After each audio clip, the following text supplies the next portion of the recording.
Hello, and thank you for joining us here at the First Alert Desk. I'm Maria Moreau. Today, we are celebrating another day of fall. It is a wonderful season to be in, but of course, as you heard from our First Alert meteorologists all day, the mornings are getting chillier. And part of bringing us a chilly morning is bringing that jacket and seeking warmth. You know who else is seeking warmth?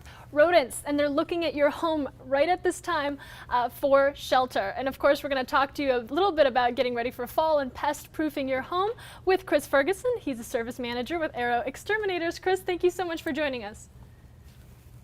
Great to see you this afternoon, and you hit the nail on the head. You know, it's getting a little cool at nighttime, and that does tend to bring rodents and other type of insects into your home. You know, that they're just like us. You know, that they get a little chilly and they need to come in for some warmth. So you hit the nail on the head there. Absolutely. I mean, we were just talking before this live stream started about how this is such a busy season for you.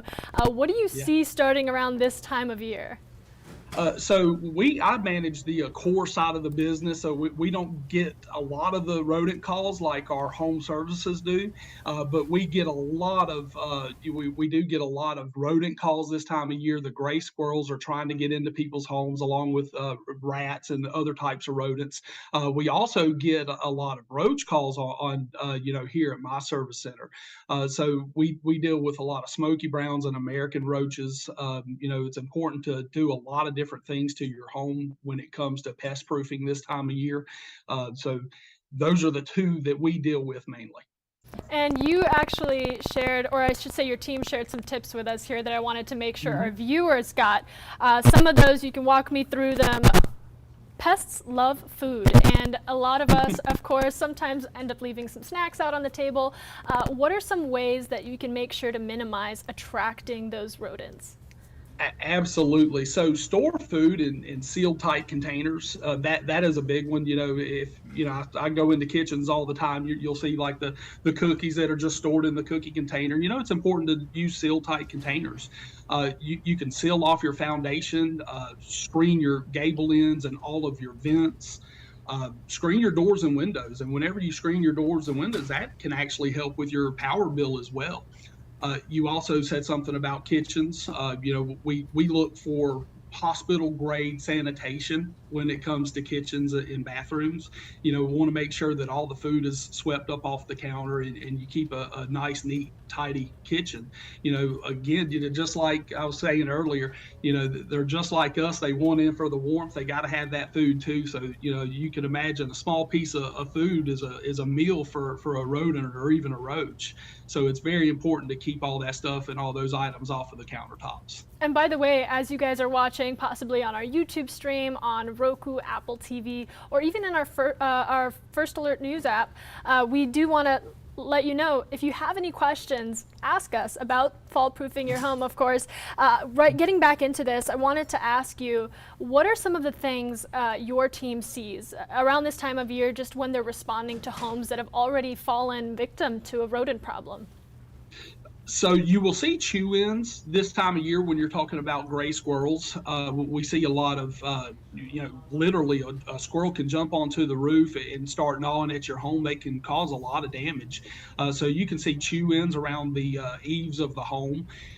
When I say a chew-in, I literally mean a baseball or a softball size hole where a gray squirrel decided to just chew his way into your house and make his home your home his home. So that's something that you'll look for. Another thing are roach, you know, roach activity.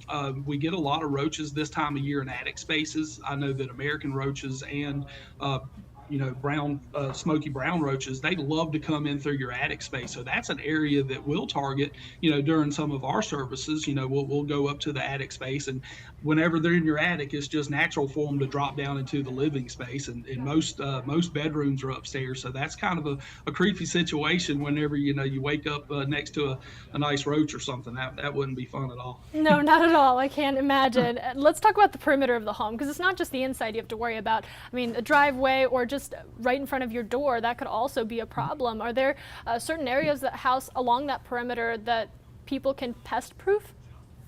Absolutely. So what I look for when I go to homes, where your electrical or maybe your AC lines go into your foundation, any type of lines that are going into your home are always spaces that allow pest entry.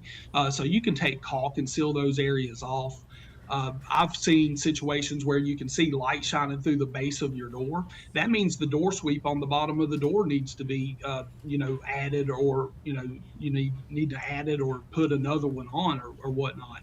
Also, the weather stripping on the outside of doors, that's a good area to look at. So any gaps that you see in your home need to be sealed off.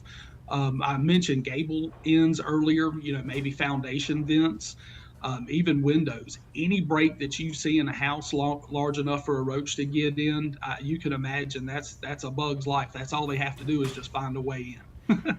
I like the way you said that. Let's go a little into myth versus fact. Now, I've heard a lot of ways that people try to get rid of rodents or prevent rodents, whether that's putting salt around your house, baking soda, using essential oils. What are some of the wildest things you have seen people do just to try to prevent rodents from getting in? Well, I know that there's a very high frequency, like a noisemaker that people put in their attics, and there's a lot of my customers that swear by them. I've actually been in attic spaces where I open it up and it's like, good Lord, what is that high pitched screeching up there? They're just like, oh, that's to keep the squirrels out. Uh, and I don't know how effective those are. I would imagine the squirrel would get in and pretend it's disco music. I don't know. I don't know if they would work very well, to be honest with you. Another thing, you mentioned essential oils. I have heard of that. When it comes to other wildlife, there's a lot of different wildlife deterrents and items that they put. I could only imagine the foul smell that they would put off. So yeah, maybe stick to the professionals and let the professionals come out and do a thorough inspection. I know exclusion is a fundamental way to keep rodents out of your house. That's where we basically seal all those openings that we're talking about. That's probably the best way to make sure rodents don't get in. And then when you're talking about the smoky brown and the American roaches, sealing off those small cracks, that's probably the best way to do it. I can't say that I've heard of any other, off the wall methods though. So those are the only few that I know of. The biggest takeaway though is contact the professionals. I gotta ask this. We're talking a lot about preparing the home, but let's talk a little bit about maintaining the home. Obviously, the colder months are gonna go on into the new year. Even what are some places that people often forget to check, or where they should be looking, just to make sure that everything's under control before they have to call that help? Certainly. One of the things that I would say people forget about is firewood. A lot of people build fires and they stack their firewood right up against their house. Probably not the best place. I know it's kind of a pain in the butt if you're really cold. It's like, oh no, we don't have any firewood, to have to walk 20 feet away from the home to get it. But you may want to store that a little offsite, right, not right up against the house.